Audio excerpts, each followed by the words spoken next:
Our larynx is an integral part of the anatomy of the head, neck, and thorax.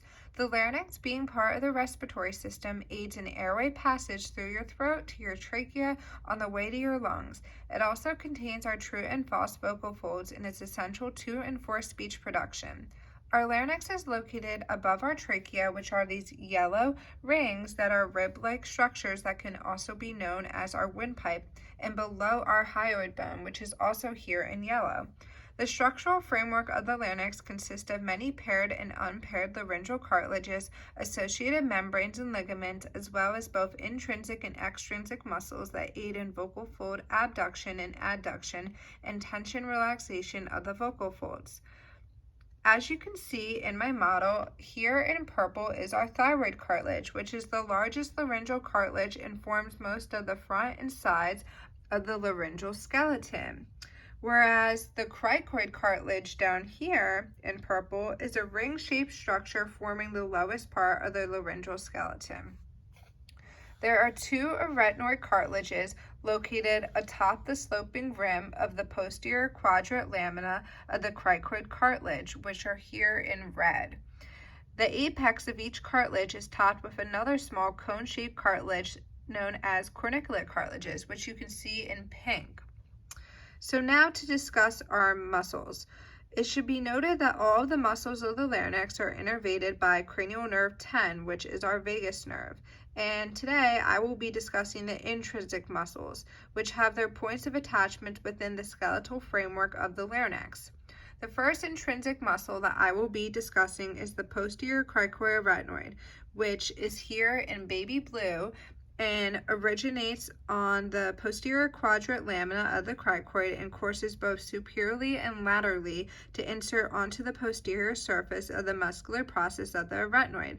The posterior cricoid action is to rotate the muscular processes both downward and toward the midline, which results in the vocal processes moving both laterally and superiorly, elevating, lengthening, and abducting the vocal folds, which further opens the glottis.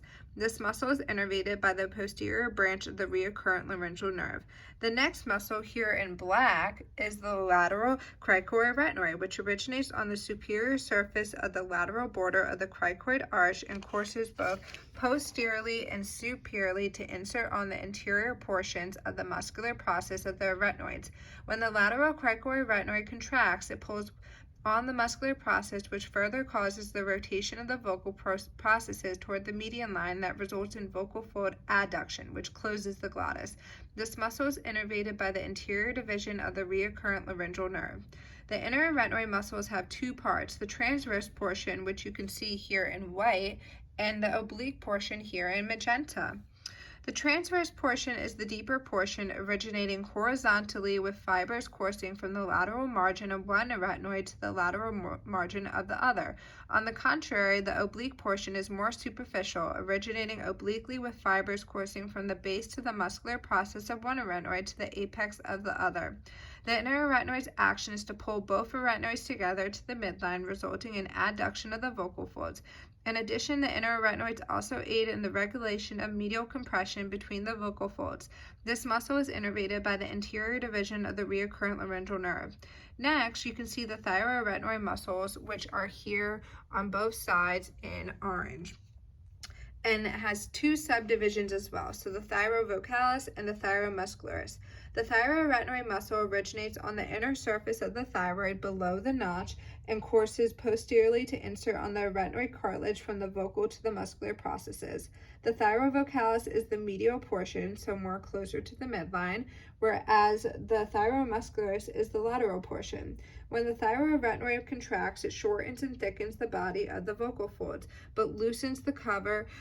Muscle shortening and increased mass may contribute to vocal fold adduction. The thyroarytenoid muscle is innervated by the anterior division of the recurrent laryngeal nerve, and it should be noted that the thyrovocalis is also known as the vocalis muscle, and the vocal ligament runs along the internal edge of the thyrovocalis muscle.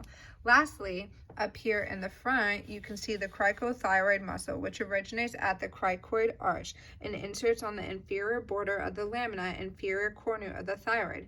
The cricothyroid cricothyroid muscle has two subdivisions as well, one being pars recta, which is more vertical and toward the front right here, and the other pars oblique, which is an upward sloping component towards the back, which is up here. When the cricothyroid contracts, the distance between the thyroid and the arytenoid cartilage is increased, and the distance between the thyroid and the cricoid decreased.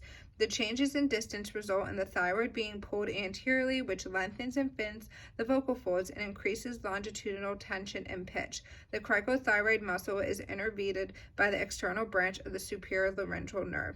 And lastly, up here, you can see the green leaf-like structure, which is known as our epiglottis, which is a single cartilage positioned behind the hyoid bone and root of the tongue.